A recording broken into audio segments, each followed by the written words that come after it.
Nombreux sont ceux qui croient en l'importance de la prière, et ils ont raison. Mais pour quelqu'un qui découvre la prière, il peut être difficile de savoir comment commencer à prier et que dire. Et soyons honnêtes, même les plus expérimentés d'entre nous peuvent parfois rencontrer des difficultés. Nous avons une bonne nouvelle, en effet, celui qui dans toute l'histoire humaine a entretenu la relation la plus étroite et la plus intime avec Dieu, nous propose de nous enseigner sur la manière de prier. Et si nous l'écoutons, la porte d'une relation plus profonde et plus personnelle avec Dieu à travers la prière s'ouvre toute grande.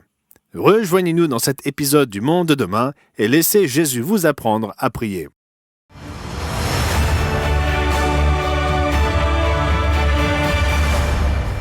Salutations de la part de tous les membres du Monde de demain et de notre sponsor, l'Église du Dieu vivant.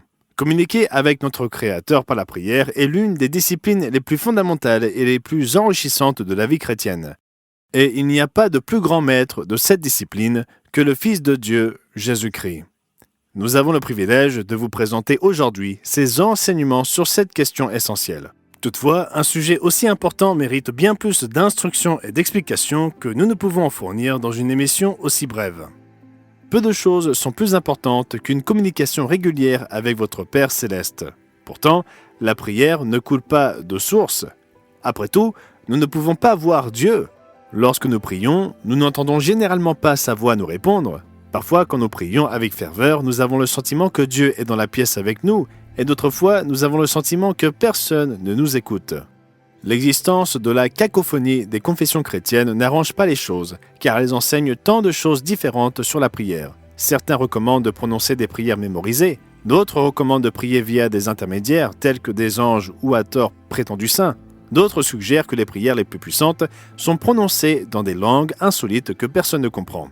Certains d'entre nous se posent des questions basiques sur la prière, mais sont trop gênés pour les poser, même si cela ne devrait pas être le cas. Comment commencer une prière? Que faut-il dire? À quel sujet devrions-nous prier? Ce sont toutes là de bonnes questions. Et si vous vous les posez, Dieu se réjouit de votre intérêt. En fait, les disciples de Jésus eux-mêmes se posaient ces questions. Lisons ce récit dans Luc 11 et au verset 1. Jésus priait un jour en un certain lieu.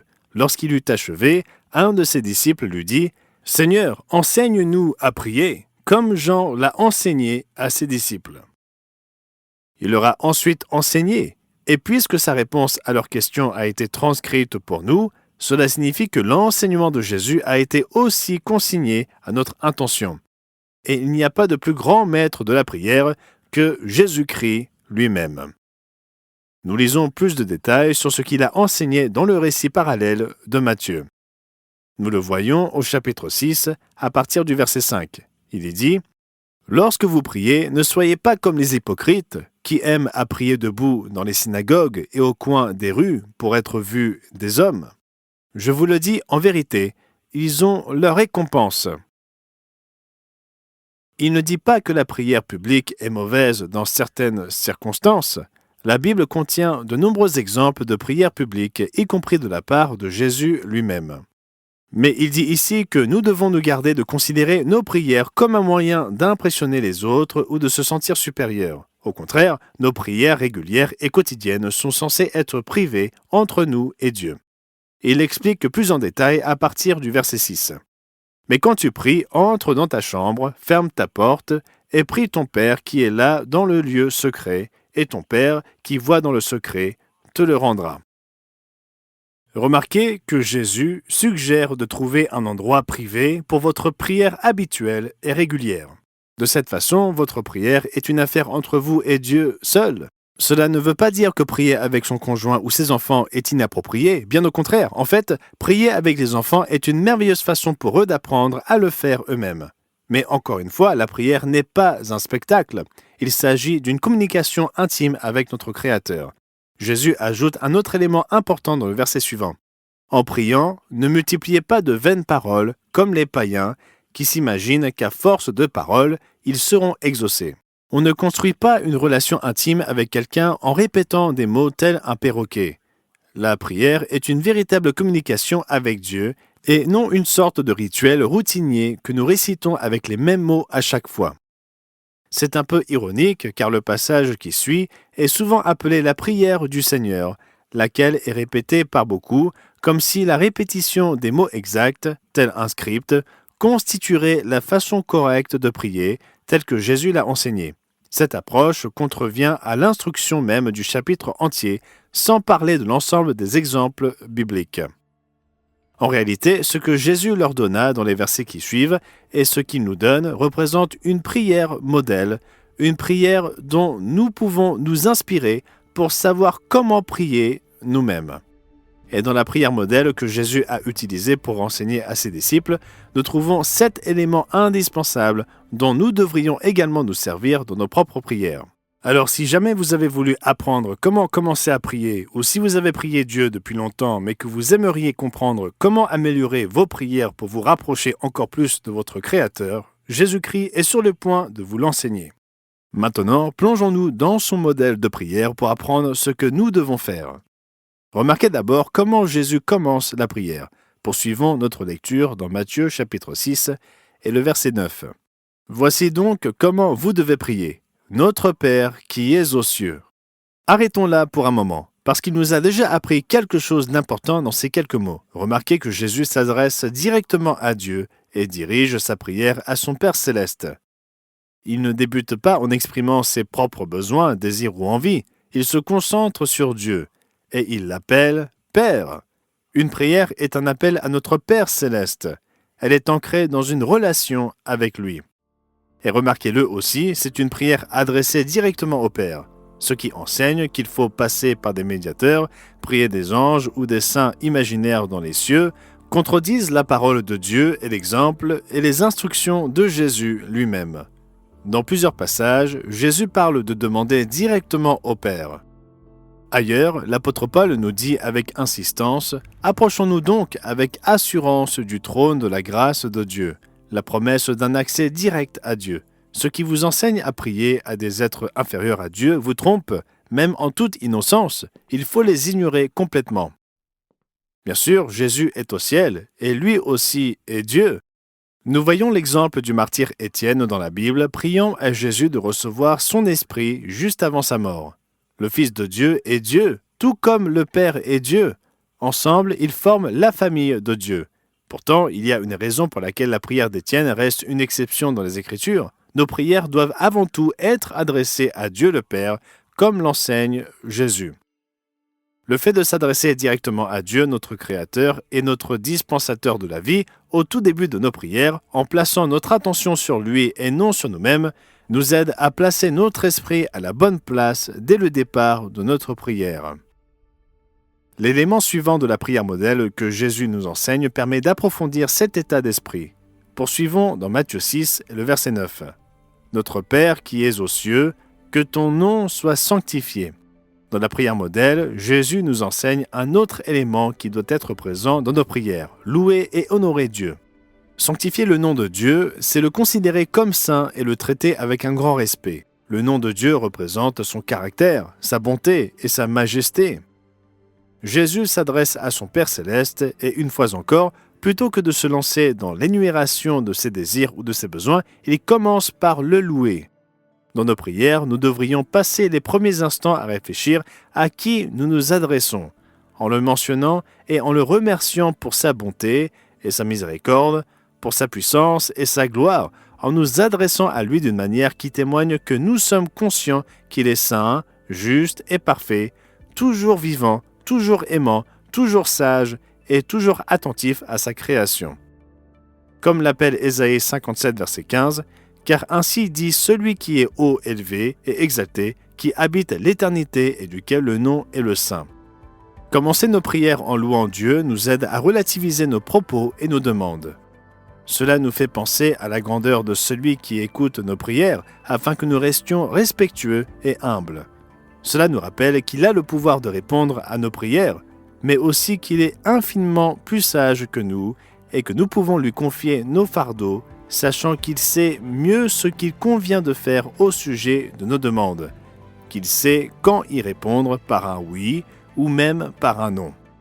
Commencer par la louange de Dieu, en sanctifiant son nom, nous donne la bonne perspective et nous remet dans le bon état d'esprit pour nous adresser correctement au Roi tout-puissant du ciel et de la terre. Que nous enseigne Jésus ensuite ? Continuons à l'écouter. La suite de son modèle de prière se trouve dans Matthieu 6 et au verset 10. Après avoir loué Dieu, il dit « Que ton règne vienne, que ta volonté soit faite sur la terre comme au ciel. » Il nous apprend donc ensuite à chercher le royaume et la volonté de Dieu. Jésus met en évidence ici dans sa prière modèle la même exhortation qu'il nous adresse à tous au verset 33 du même chapitre. Cherchez premièrement le royaume et la justice de Dieu, et toutes ces choses vous seront données par-dessus. Et c'est précisément ce qu'il fait dans sa prière modèle. Avant d'avoir formulé même une seule requête personnelle à Dieu, il exprime son désir du royaume de Dieu. Et vraiment, avec toutes les tragédies, les déchirements et les bouleversements qui nous entourent dans ce monde, notre cœur devrait être poussé à vouloir que le royaume de Dieu vienne au plus vite. Pourtant, chercher le royaume de Dieu ne se limite pas à aspirer à un paradis terrestre, c'est opter pour la volonté de Dieu en toutes choses, au-delà de la nôtre. D'où la suite de ce verset, « Que ta volonté soit faite sur la terre comme au ciel ».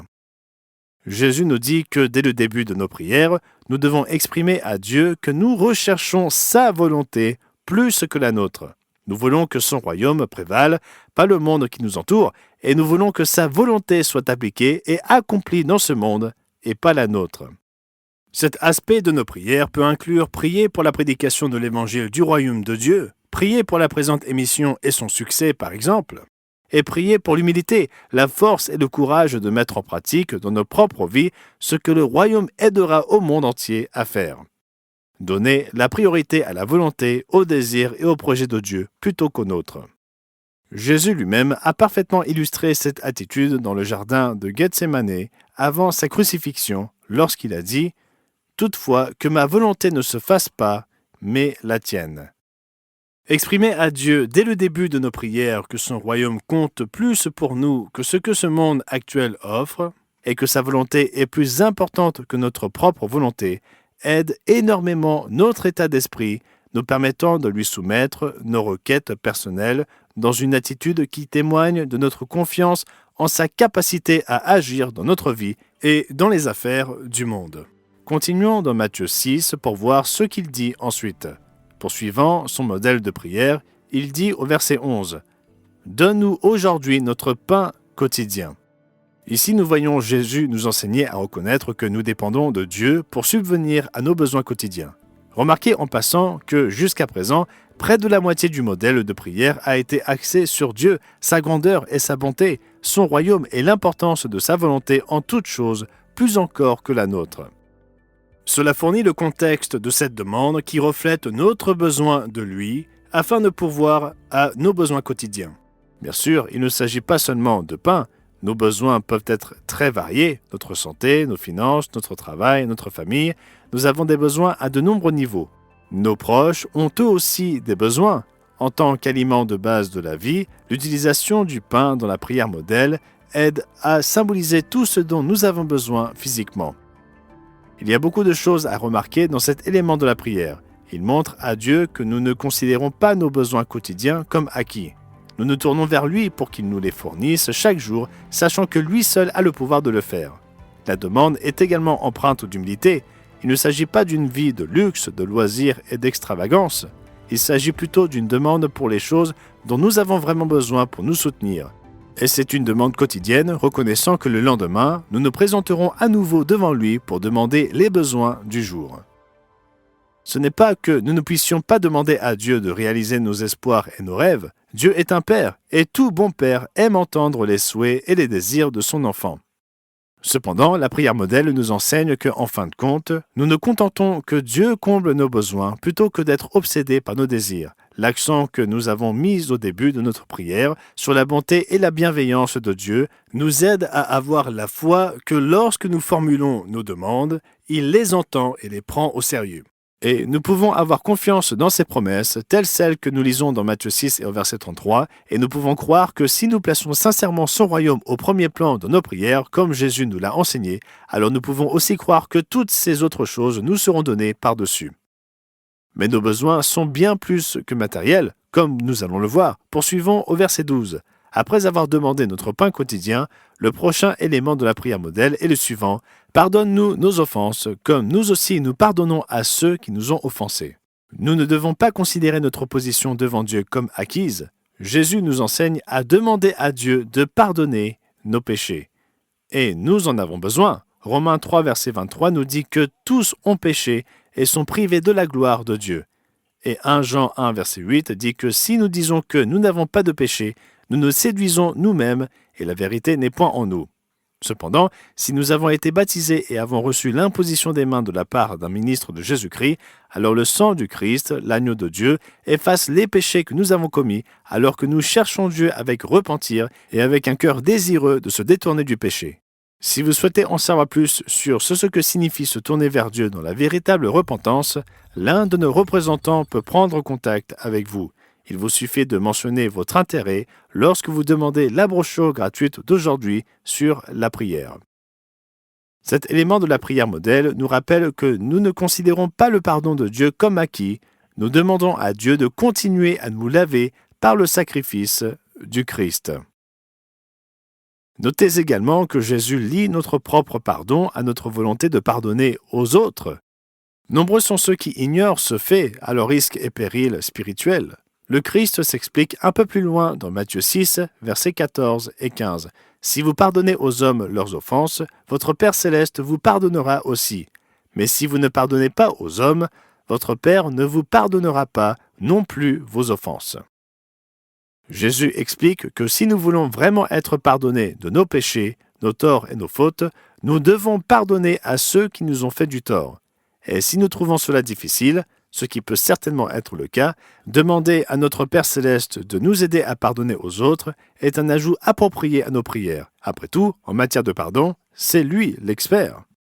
Ensuite, dans le modèle de prière, Jésus nous enseigne un autre domaine dans lequel nous devrions rechercher l'aide divine. Poursuivons au verset 13 de Matthieu 6. « Ne nous induis pas en tentation, mais délivre-nous du malin. » Remarquez que Jésus ne nous enseigne pas uniquement à demander la protection divine contre les dangers de ce monde, bien que cela fasse partie des besoins physiques dont nous avons parlé plus tôt, notre pain quotidien. Jésus nous enseigne ici à demander à Dieu une protection plutôt spirituelle, à parler directement à Dieu dans nos prières et à lui demander de nous aider à éviter les tentations qui pourraient nous égarer, nous pousser à pécher, nous éloignant de lui dans notre marche quotidienne. Cela ne signifie pas que lorsque les épreuves surviennent, Dieu a en quelque sorte failli à sa mission, que nos prières à Dieu ont en quelque sorte échoué. De nombreux passages des Écritures soulignent le rôle important que jouent les épreuves dans notre croissance spirituelle, en fortifiant notre foi et en nous aidant à développer notre patience. Mais tout comme un enfant souhaiterait que son père le protège des pièges et des embûches, nous devrions demander directement à Dieu de nous préserver spirituellement des pièges de la tentation. Considérez l'avertissement de l'apôtre Paul dans sa première épître aux Corinthiens, chapitre 10, versets 12 et 13. Ainsi donc, que celui qui croit être debout prenne garde de tomber. Aucune tentation ne vous est survenue qui n'ait été humaine, et Dieu qui est fidèle ne permettra pas que vous soyez tentés au-delà de vos forces. Mais avec la tentation, il préparera aussi le moyen d'en sortir, afin que vous puissiez la supporter. Paul encourage les Corinthiens à ne pas considérer leur sécurité spirituelle comme allant de soi, mais à rechercher l'aide divine en cas de tentation. Et concernant le malin, l'apôtre Pierre a aussi dit dans 1 Pierre 5 et le verset 8 « Soyez sobres, veillez. Votre adversaire, le diable, rôde comme un lion rugissant, cherchant qui il dévorera. » Ces dangers spirituels sont plus sérieux que les dangers physiques que ce monde nous réserve. Et Jésus nous apprend à ne pas les ignorer dans nos prières, mais à demander activement à Dieu une protection spirituelle contre eux. Et maintenant, nous arrivons à la conclusion de l'exemple de prière que Jésus nous a donné. Cette conclusion peut nous sembler quelque peu familière. Après avoir demandé la protection spirituelle, nous lisons l'ingrédient final du modèle de prière en Matthieu 6 et verset 13.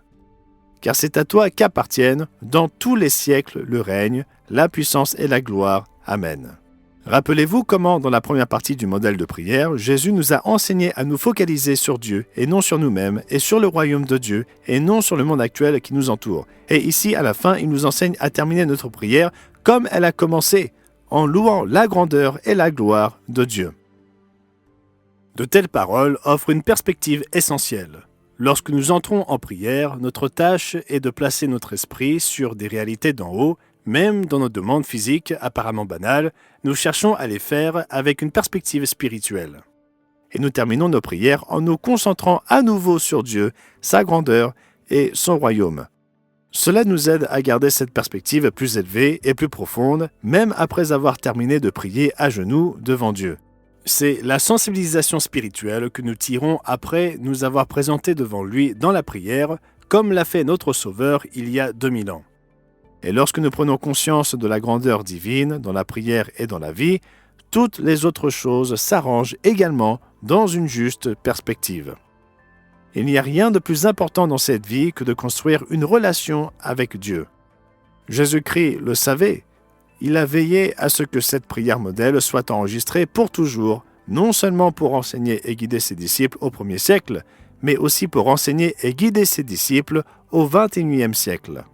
J'espère que vous saisirez ces enseignements à deux mains, que vous découvrirez de même l'impact de ces enseignements sur vos prières personnelles à votre Créateur. J'espère aussi que vous ne manquerez pas de demander notre ressource approfondie gratuite, 12 clés pour des prières exaucées.